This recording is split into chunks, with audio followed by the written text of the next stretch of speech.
Ladies, gentlemen, non-binary and gender-fluid individuals, cyborgs, androids, interdimensional eldritch horrors, and whatever Schnarf from Thundercats was supposed to be, welcome to the Crushing Deep.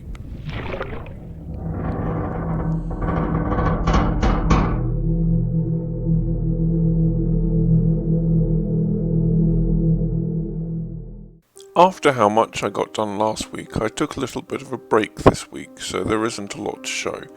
My next step is to put together an opening cutscene of the game in which our protagonist is driving to a theatre where he hopes to learn some information. I've been gathering assets that fit the 1940s setting and decided upon this 1940 Ford sedan as Jack's car. As you can see, there's not a lot else going on in this level in terms of scenery and set dressing, and that actually isn't going to change much.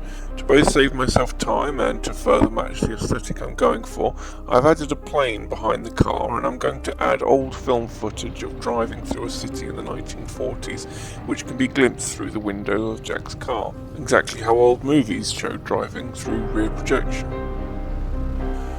Of course, one of, if not the most important asset in this cutscene will be our protagonist himself, so I need to get him ready. You can see here the same detective character I showed you previously, but with a new set of period-accurate clothes. I want him to have several outfits, however, depending on the circumstances he finds himself in, and when he's out driving, he'll be wearing a trench coat and a fedora. The problem, however, is that when we import a fedora into the scene in CC4, the hair clips through the hat.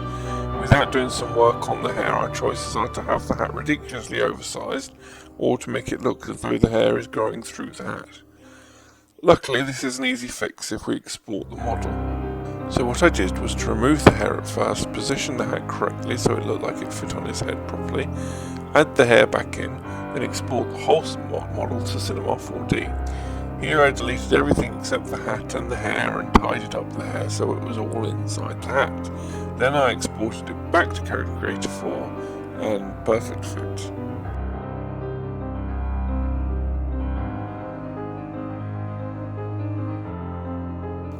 The only problem was that as soon as the character moved, the hair and hat came away from their head.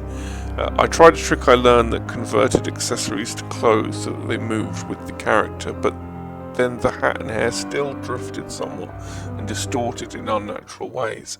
I'm fairly new to CC4 and haven't learned my way around everything it does yet, and was about ready to give up for the night, and I turned off OBS at this point so I didn't capture what happened next, but just as I was about to exit, I found another button to make hair, so I set the hair and the hat as one hair object, and now it sticks to the head without warping or deforming unnaturally. I'll have to apply this trick to Ilsa as well, as you may have noticed that her crown of braided hair was drifting slightly too. That's all I have at the moment. I hope by next time I talk to you I'll have the rear projection in place and have Jack seated in his car. Thank you very much, and I'll see you in the next video.